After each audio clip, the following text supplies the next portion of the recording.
On peut comprendre qu'on a un invité d'honneur qui est entouré avec tous les étudiants qui sont là, et ça c'est la magie de ce type d'événement. Alors, Michel Condessou, merci d'être parmi nous aujourd'hui.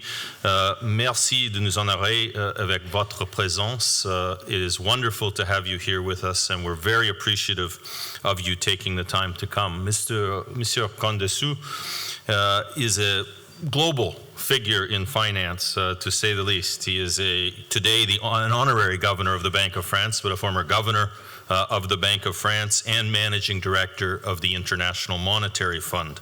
I can't think of anybody more appropriate to kick off our conference around finance for good and to speak to us a little bit, if I understand très bien, on re-enchanting finance. The conference today explores the role of finance in our global economy. It looks at the ways finance can help us to address important global and social challenges. I think that when we look forward at these kinds of issues and activities and try to craft solutions to manage some of the challenges and conflicts that we have in our world, we always can do better doing that with the benefit of wisdom from the past. And we very much appreciate, Mr. Condessou, you coming and giving us this sense of perspective from all of your experience here in the finance world in France, but the finance system around the world. I think we're all challenged to think about what makes a healthy society, and certainly for me, I often say that a healthy society has to be rooted in prosperity, but a healthy society has to also shape a financial system that ensures a certain degree of equality, that ensures a certain degree of access, and needs to be shaped by our values. And I think it's these types of questions and thematics that through our Center for Society and Organizations we'll continue to explore over the course of this afternoon and through this evening. It's a subject that je peux dire est de plus en plus chaud pour nos étudiants. Aussi, a hot topic, I think, for our students. And Monsieur Condessou, in that sense, we're honored to have you here and to have you taking your time to share your enormous experience with all of us. Would you all please join me in welcoming to the podium Monsieur Michel Condessou.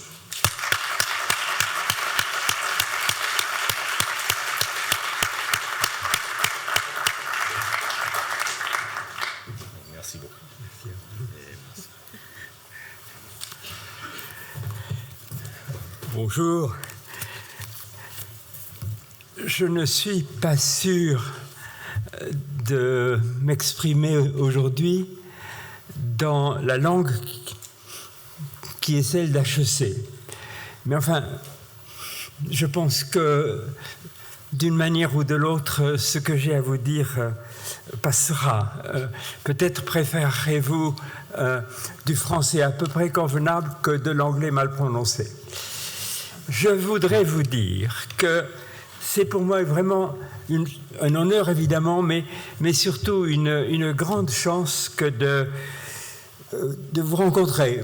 Parce que si l'on a un peu travaillé sur les perspectives du monde, on est fasciné de rencontrer un groupe d'étudiants comme vous dont on peut penser que dans 5, 10, 15 ans, ils seront aux commandes de ce monde qui est en train de naître et dont vous ferez peut-être un monde meilleur que le nôtre.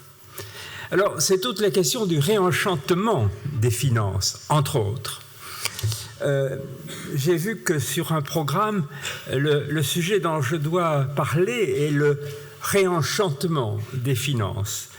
Alors, je me suis permis de mettre un point d'interrogation après cet intitulé, et vous comprendrez tout de suite pourquoi. Oui, il faut parler de l'expérience que nous avons accumulée, et c'est une expérience très, très diversifiée, mais pour ce qui est des 10 dernières années, en tout cas, c'est l'expérience d'une crise mondiale cruelle. que nous n'avons pas vu venir et dont nous ne savons pas encore si nous sommes en train d'en sortir.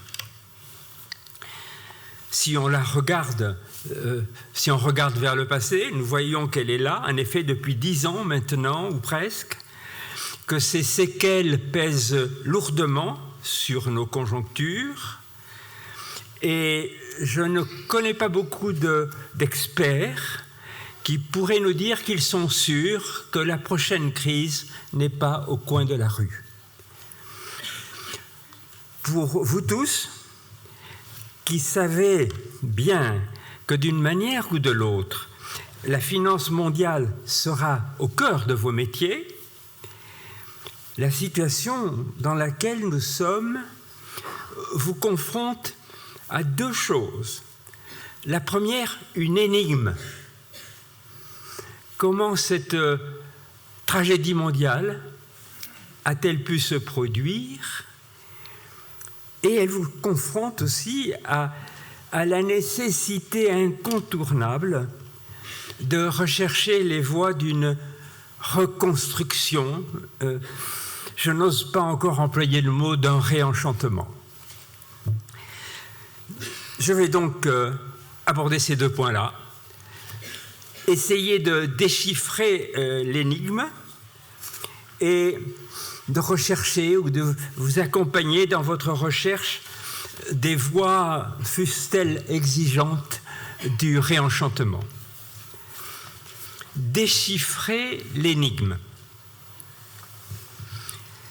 Il faut essayer d'élucider les raisons profondes de ce désastre.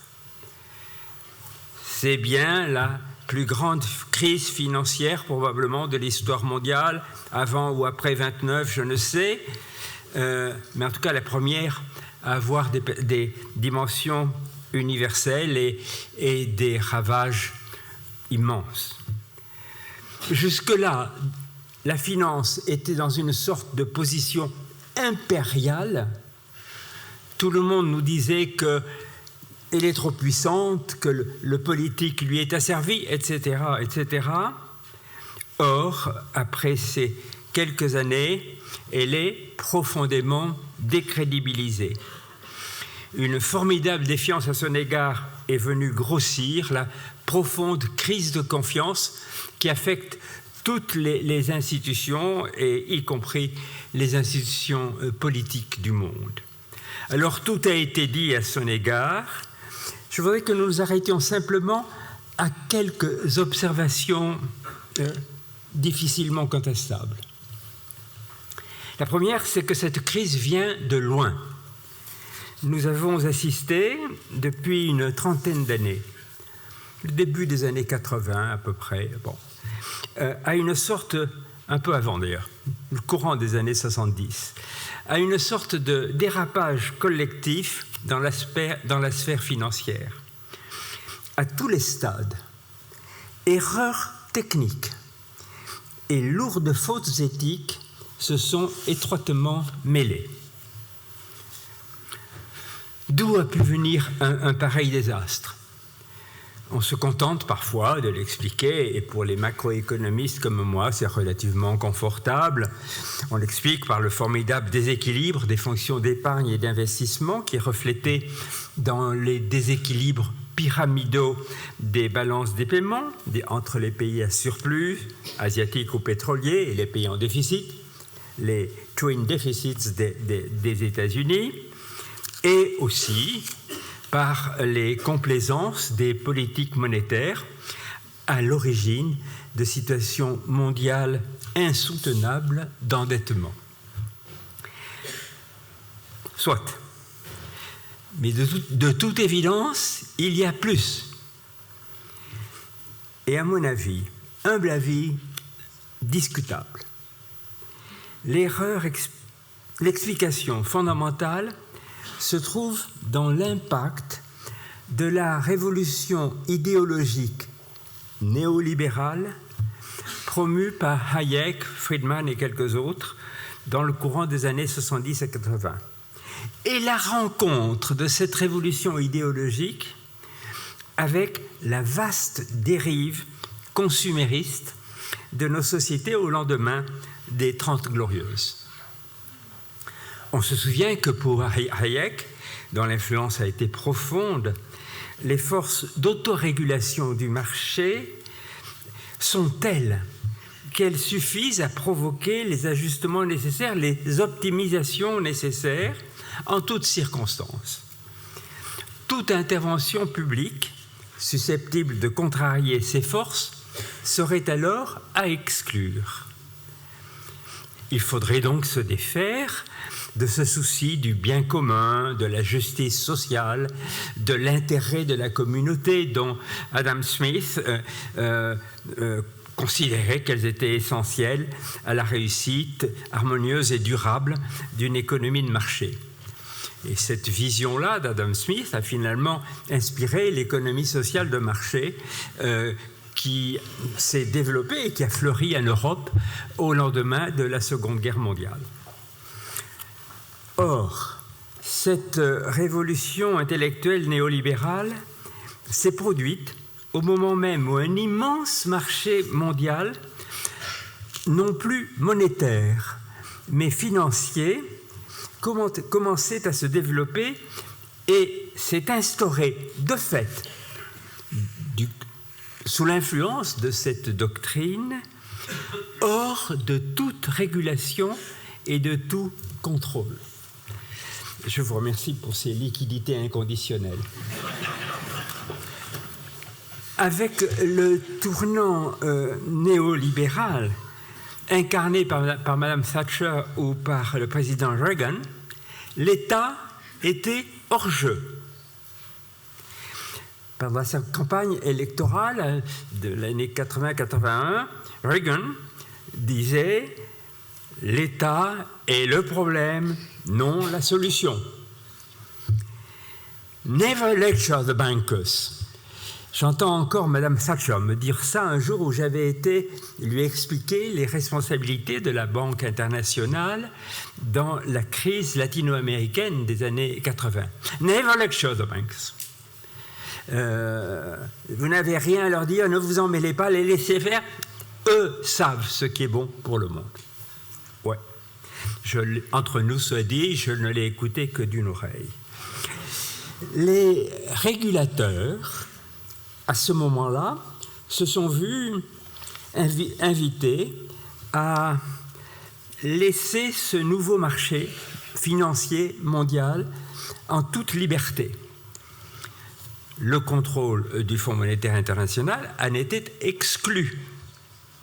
Mon board ne me donnait pas les crédits ou les moyens d'envoyer des gens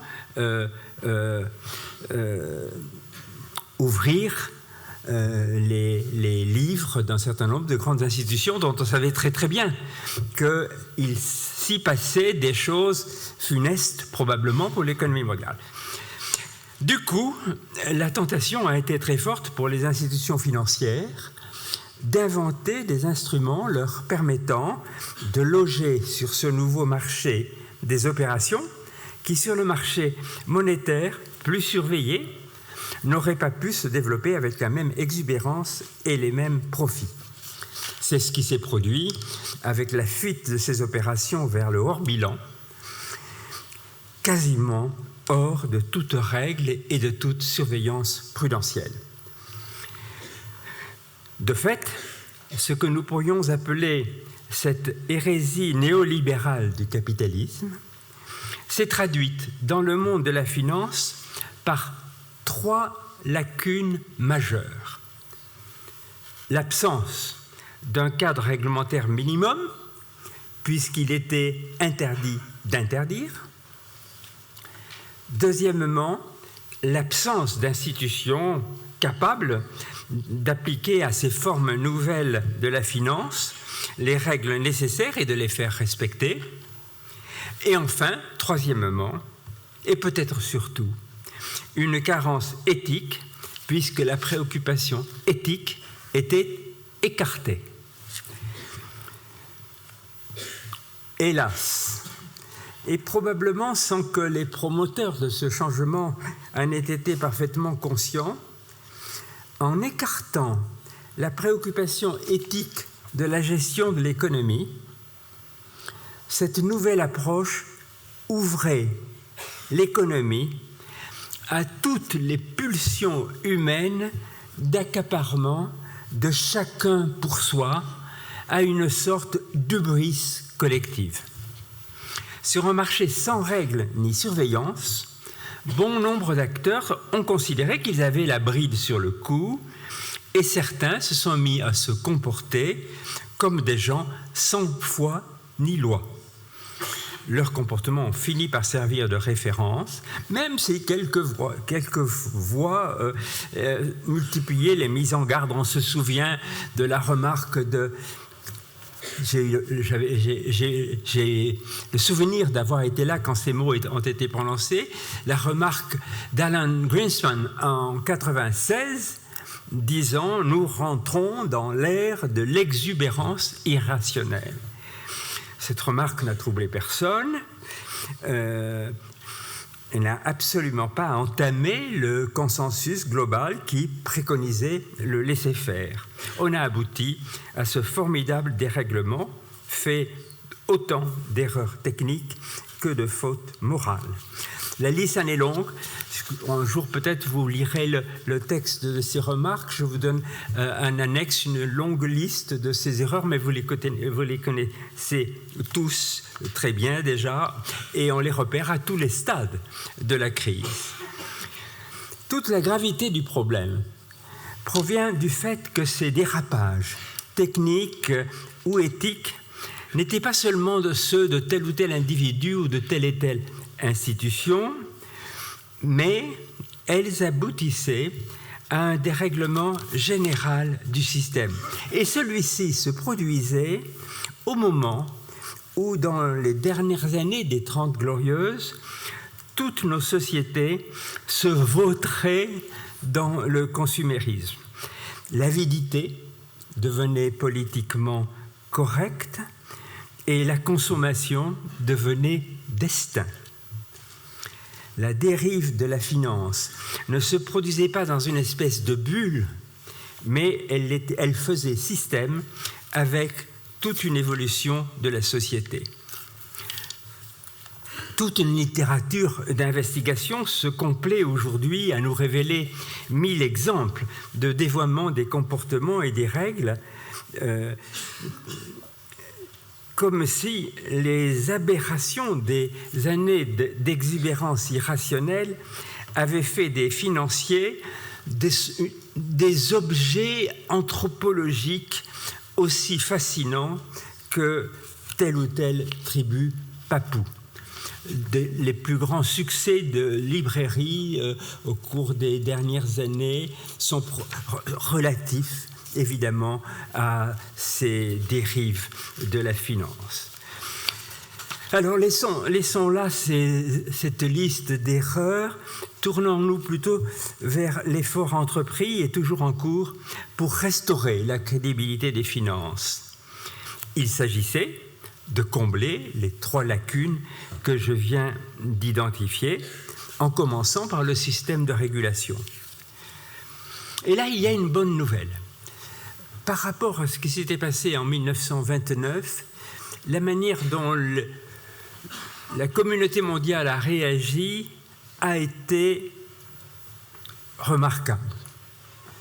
Le G20, qui jusque-là n'avait qu'une existence à peu près symbolique, a pris les choses en main et a énormément travaillé.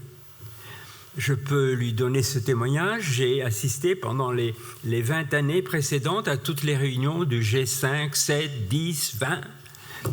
Non, le 20 n'existait pas encore, sauf une ou 2 réunions. Jamais des décisions d'une telle portée, jamais un travail aussi important a été lancé.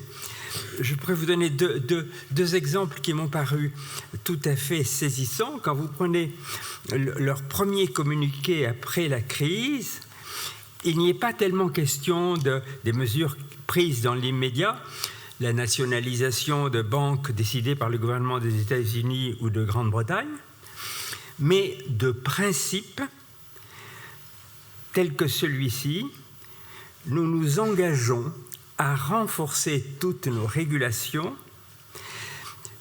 Il ne doit pas y avoir de secteur de l'économie financière qui ne soit ou régulé ou soumis à surveillance.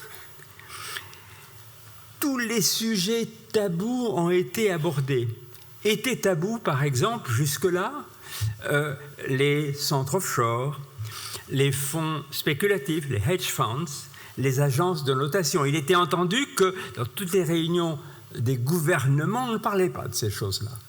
Eh bien, on s'est mis à en parler et un nouveau paradigme a été défini pour la conduite de l'économie mondiale lors du G20 de Londres en 2008. Oui. Je me trompe. 2009. Et il a été dit, nous devons aller vers une économie mondiale fondée sur les principes de marché, mais aussi sur une régulation efficace et sur des institutions planétaires fortes. C'était l'inverse du discours de Mme Thatcher ou du président Reagan. On a renversé les choses et des mesures de correction ont été prises et adoptées dans 1000 secteurs. Vous savez ça aussi bien que moi, qu'il s'agisse de la lutte contre les paradis fiscaux, la normalisation des rémunérations, l'éradication des conflits d'intérêts, la transparence et la traçabilité des opérations financières, l'effacement du caractère cyclique des règles comptables, la réforme des réglementations prudentielles, la création au plan européen d'une instance de régulation bancaire forte et indépendante, la mise en place d'un mécanisme européen et mondial de gestion des crises. Certes, tout ceci demeure work in progress, mais néanmoins, c'est là, les bases ont été posées et on continue à y travailler. Tout le risque étant qu'avec une sorte de normalisation de la situation à un niveau médiocre, certes, l'enthousiasme réformateur se perde. Tout n'a pas été fait. On a laissé de grands sujets en jachère. C'est le cas en particulier des institutions financières mondiales, dont on n'a pas beaucoup poussé la réforme. Or, je tiens que la réforme du système monétaire international est certainement un des sujets essentiels et urgents. Je m'en vais y revenir. Mais réfléchissons un instant. Réguler, c'est bien créer de nouvelles institutions ou renforcer les existantes, c'est bien. Mais ce n'est pas tout, car la finance, ce sont aussi des hommes et des femmes, leur comportement, leur culture. Et là, nous touchons aux racines les plus profondes de la crise, leurs racines éthiques. Je vais revenir aussi là-dessus. Mais il y a un dernier point important. Nous ne pouvons pas peaufiner ces réformes comme si nous vivions dans un monde statique. Ce serait une erreur formidable, car en ce moment, un monde radicalement neuf émerge. Nous sommes, et ceci explique probablement une grande partie de l'angoisse actuelle de nos contemporains, à un véritable tournant de l'histoire. Bon nombre des convulsions qui marquent nos conjonctures sont le fruit de tendances lourdes, de méga-tendances ou de méga-trends qui, comme des lames de fond qui se forment à l'horizon avant de venir déferler sur les plages, sont là, se forment, nous annoncent pour les toutes prochaines décennies une économie radicalement nouvelle, lourde de promesses, de dangers et de défis. Et pour faire face à ces défis, les finances devront être en première ligne.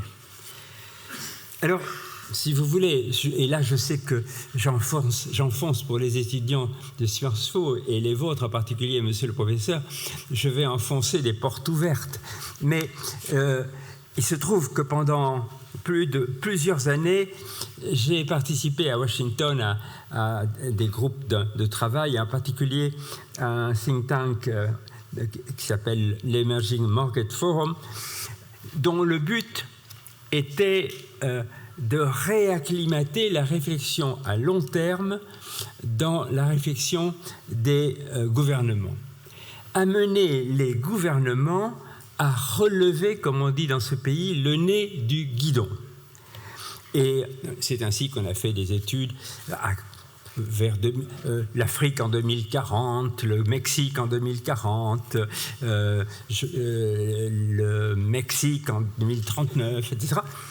Et nous venons de produire un énorme livre qui j'espère bientôt sera dans toutes vos bibliothèques, qui s'intitule World 2050.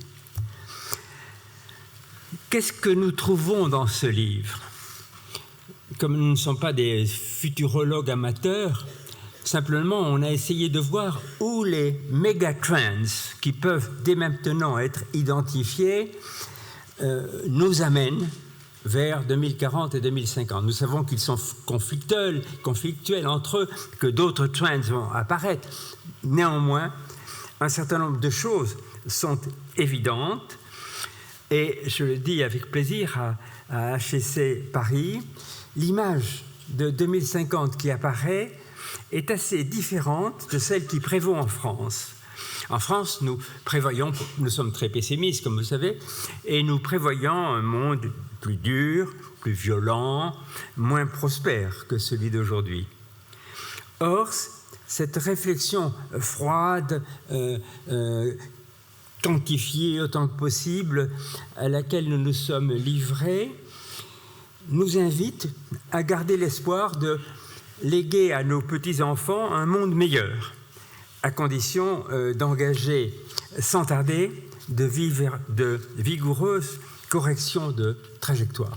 Alors, vous savez très très bien quels sont ces méga-trends, mais enfin je vous les résume très très rapidement.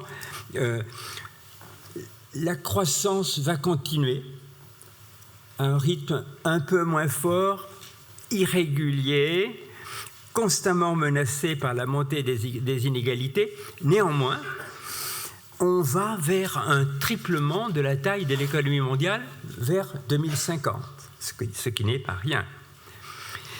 La population, deuxième trait, la population mondiale vieillit, à l'exception de l'Afrique,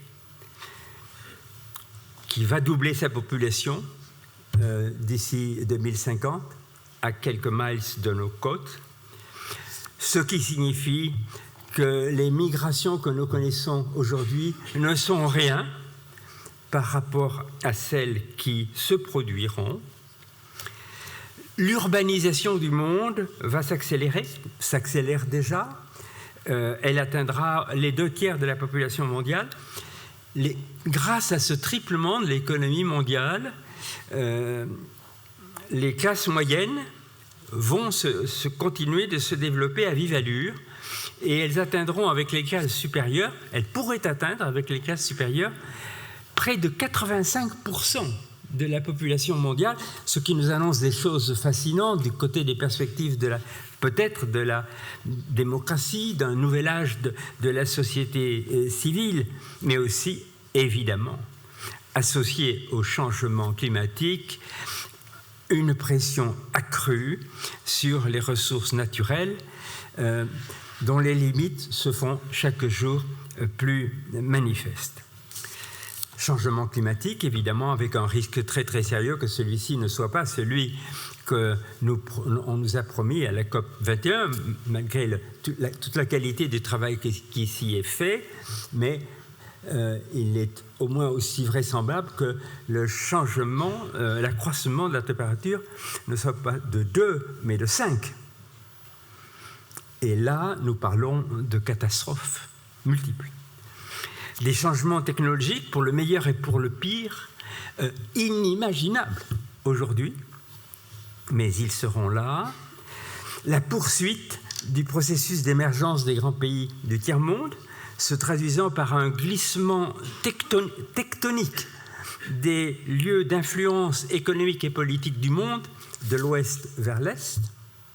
Retenons déjà, tout simplement, que les 6 premiers pays émergents, aujourd'hui, ont un PIB égal aux 6 premiers pays avancés. On est déjà à égalité, mais eux croissent beaucoup plus vite que nous, et donc le glissement tectonique va certainement se poursuivre.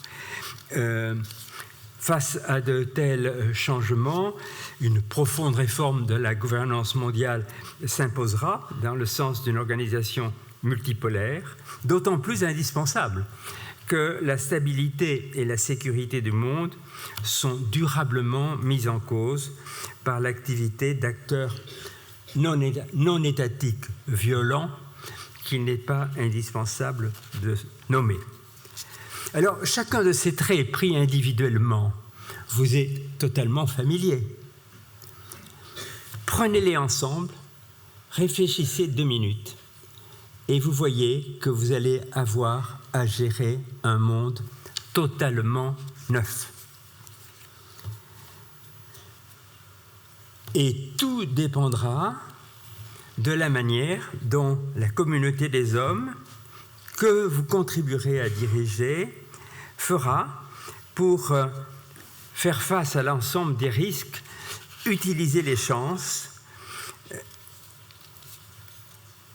essayer de maîtriser donc les risques, de tirer avantage des chances, et dans tout ça, les finances auront un rôle majeur, où elles le feront bien, où on ne pourra même plus parler de l'état d'enchantement qu'elles avaient connu autrefois. Il y aura, face à ces changements-là, 4 champs d'action importants. 1. Contribuer à la réussite des incontournables objectifs universels de développement durable que la communauté mondiale, en septembre 2015, a adopté à New York, ainsi que les objectifs de la COP 21. Deuxièmement, inventer les nouvelles stratégies et les nouveaux services financiers nécessaires à la réussite de ces chantiers. 3. Contribuer à la mise en place de l'ossature de la gouvernance financière mondiale du monde pour les prochaines décennies. Et enfin, prendre part à la nécessaire mutation éthique dans tous les domaines. Alors, un mot sur chacun de ces points. Contribuer à réaliser les objectifs universels du développement, c'est incontournable. Alors, vous les connaissez bien, je ne vous en parle pas. Ces 17 objectifs, il y en a trop, ils sont trop imprécis, on ne connaît même pas le financement nécessaire, mais ils sont une réaction collective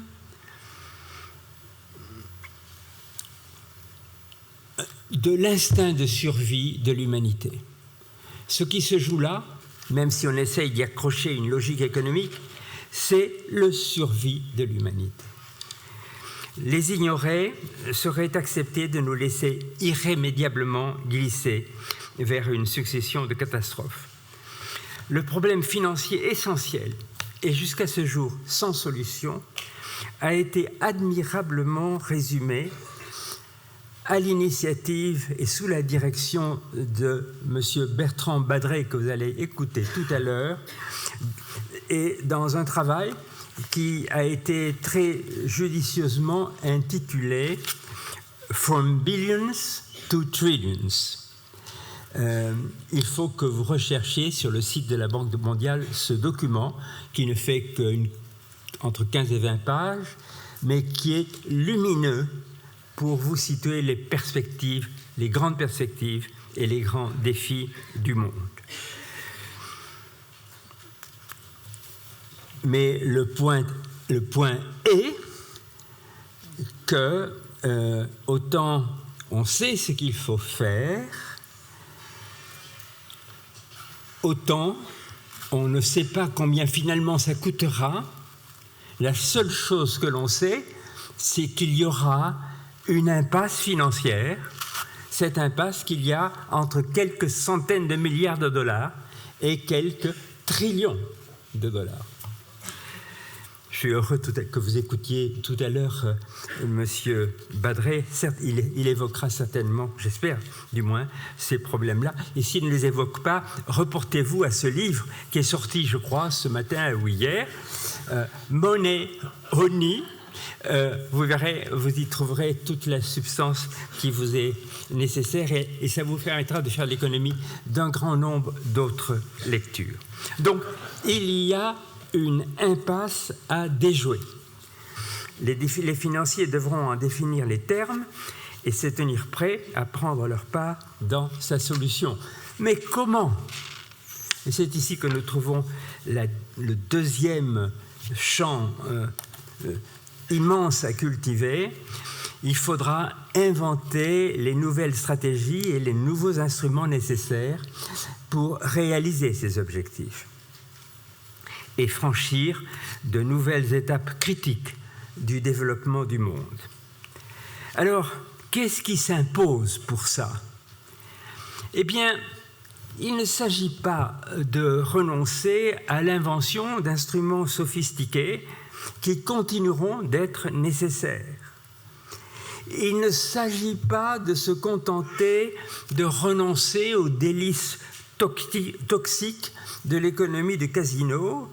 Il ne s'agit pas seulement de redresser les abus d'hier, de revenir aux finances de papa, mais de mettre au service de l'économie mondiale ce que la finance a de meilleur, ses ressources d'inventivité et d'intermédiation, pour rendre à ce monde si nouveaux les services que la finance est seule en mesure d'offrir. Alors je vois plusieurs territoires où cette inventivité de la finance devrait d'urgence s'exercer. D'abord, l'impasse financière dont je vous ai parlé. Et ici, on sait très bien que la finance publique n'est plus à la hauteur du job. Évidemment, il faut que nos pays qui s'étaient engagés à accorder 0,7% de leur PIB à l'aide publique au développement doublent ce chiffre. Ça fera, au lieu de 135 milliards de dollars par an, ça en fera 270 milliards. Mais là, nous sommes toujours dans le champ des centaines de milliards de dollars. Il s'agit de passer à plusieurs trillions. Il faut donc aller chercher l'argent où il est. Et elle est dans l'épargne privée.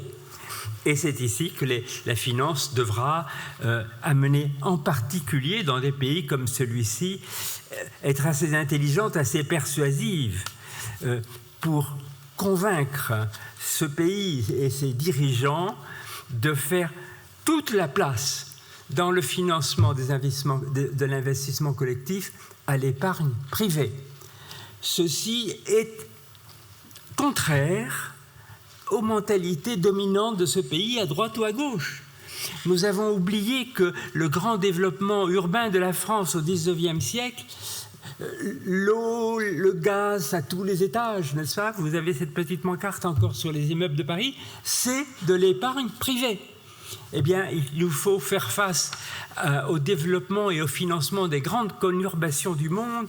Il nous faut faire face au problème de l'eau dans le monde, au problème de l'électrification en Afrique, avec de l'épargne privée qu'il faut aider à acheminer de l'économie de casino ou spéculative à court terme vers des investissements longs et rémunérateurs. Voilà. Immense tâche. Il y en a d'autres. Il y aura aussi la tâche du désendettement du monde.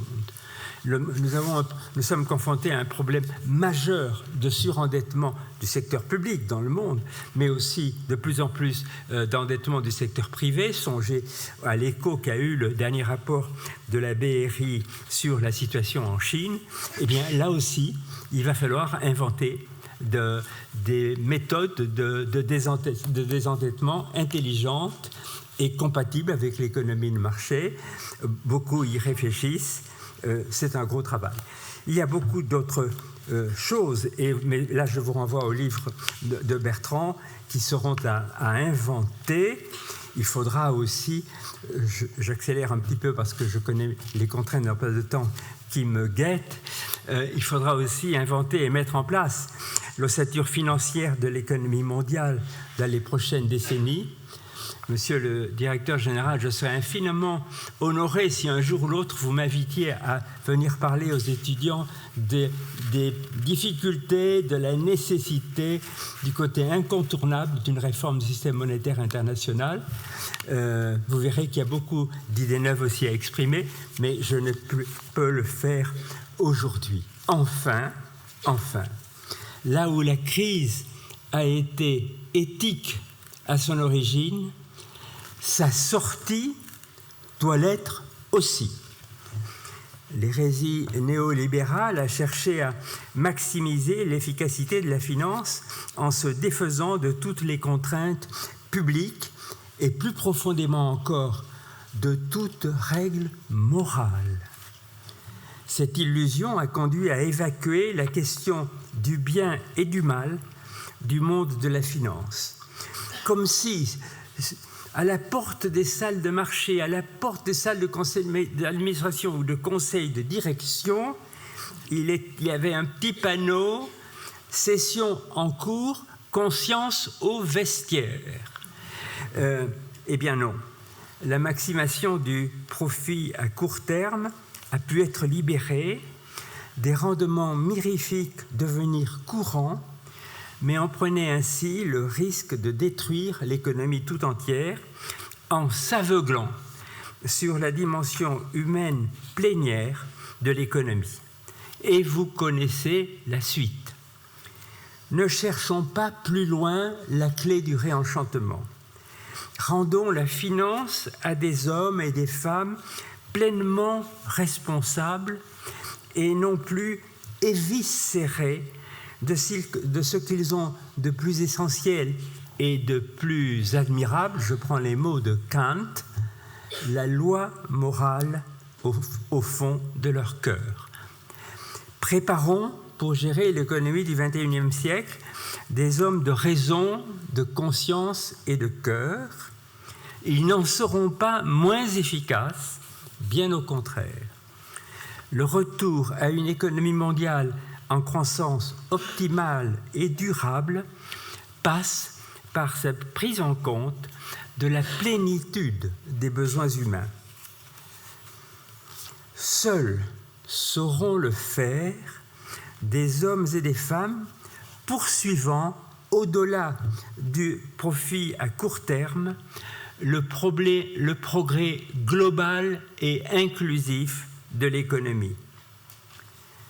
Je sais que ce sont de tels leaders que cette superbe institution, Monsieur le Président, s'assigne comme tâche primordiale de former.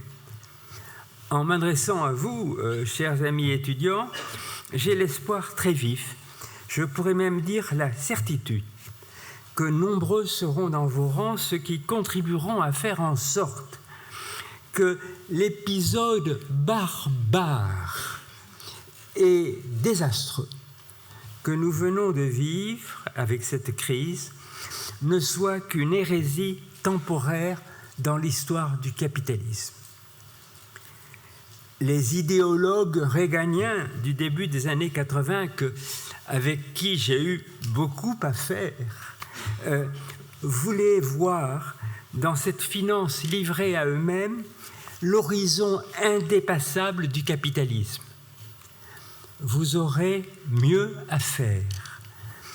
Inventer les finances qui soient réellement au service de l'économie, de cette économie radicalement nouvelle que vous aurez à gérer, en la rendant plus humaine et ainsi le monde meilleur. Je voudrais ajouter ici, en m'excusant auprès des interprètes, parce que ceci n'est pas dans le draft que je leur ai donné, mais ceci m'est venu tout à l'heure en me rapprochant de cette institution. 2 phrases simplement. Pour travailler à cette économie et à un monde plus digne de l'homme, dès maintenant,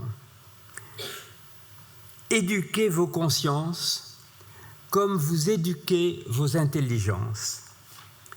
Suivez les travaux de tous ces comités d'éthique qui se multiplient dans les branches professionnelles. Ne vous contentez pas du simple « tu ne voleras pas », ni des vieux codes de conduite là où il y en a encore, mais soyez attentifs aux évolutions du monde autour de vous et cherchez en toute chose plus d'efficacité, certes, mais tout autant plus d'équité véritable et plus de service pour vos clients et pour ceux qui, peut-être, n'auront même pas au départ les moyens de le devenir. Ce n'est qu'ainsi que les finances pourraient trouver la voie de leur réenchantement. Je vous remercie.